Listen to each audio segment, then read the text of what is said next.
You wrote about Brady's Super Bowl performance. You've written a bunch about him periodically throughout the season, Ben. What did this feel like as a capstone to probably the most heavily scrutinized color commentator year that we've ever had, and one that again ended in kind of a whisper as the game goes? It felt like confirmation that he's not ready for this. And by this, I mean the top booth for Fox, for the NFL calling the Super Bowl. He's just not there. And it's kind of funny because at times this season, I joked in one of my columns, I've felt like John Kerry flip-flopping so often on, is he good? Is he getting there? Is he improving? And I think we've seen that throughout the season. Like, I think most people thought his debut calling Browns Cowboys was pretty underwhelming. Then he had some high marks during the regular season, kind of seemed to hit his stride heading into the Super Bowl. But I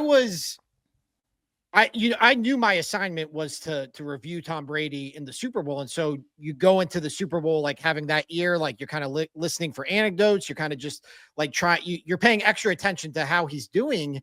And through like the first quarter and a half, like I got nothing. Like he's just kind of there. Like you wouldn't know him from the average broadcaster calling, the number 4 Big Ten game on the Big Ten network on a random Saturday.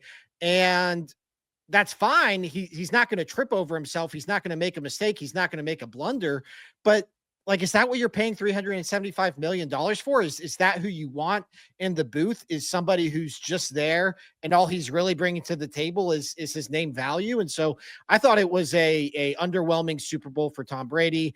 The game obviously didn't help, but even before the game was out of hand, a lot of my primary criticisms had kind of been established. And I just don't think Fox ever found its footing with this. I don't think he was ready for the top booth.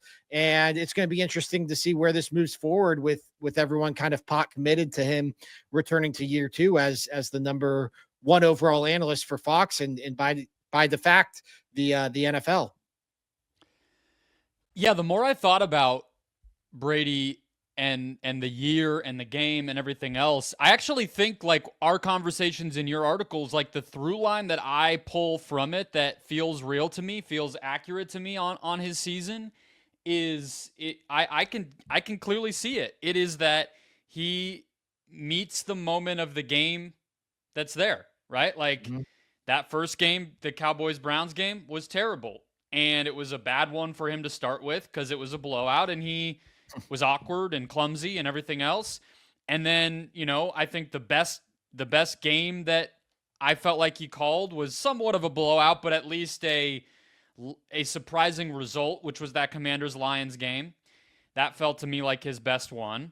And there were some others where I think he kind of rose to the occasion along the way and had some better, viral moments and things like that. But I actually think, like, big picture, zooming out, having some distance from it, like, this is exactly why Fox brought Tom Brady in. And it was kind of my complaint with the whole conflict of interest thing, where my problem with it was that the whole thing of bringing Tom Brady in is the name recognition, is the baggage in a good way, like the extra aura that he brings to the broadcast booth. And so right now that aura includes him being a Raiders owner. You can't shy away from that, right? Like that has to be part of it. But if you kind of fast forward it to the Super Bowl, they had him on constantly, not even just at the game. They had him on throughout the pregame festivities. They had him on the herd on Friday. They had him, doing photo ops and everything else throughout the week.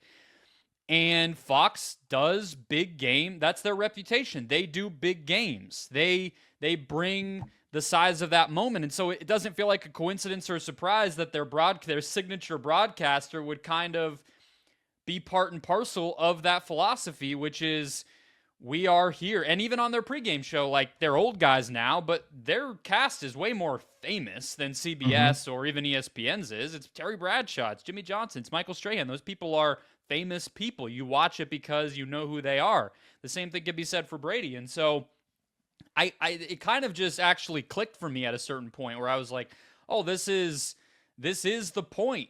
And especially in an industry where we kind of know that whoever's sitting there doesn't affect like people tuning in. It doesn't affect and it's the game quality, it's the narrative, it's everything else. Why not just do it that way? If it's why not have a guy you can parade around and you can flash like, yeah, maybe it is a conflict of interest, but fuck you, we don't care like that. Why not just do it that way? So I don't know. That was kind of what was going through my head as I was watching it. As I was like, yeah, the game sucks, so Brady sucked, but who cares? That's kind of what the deal's going to be.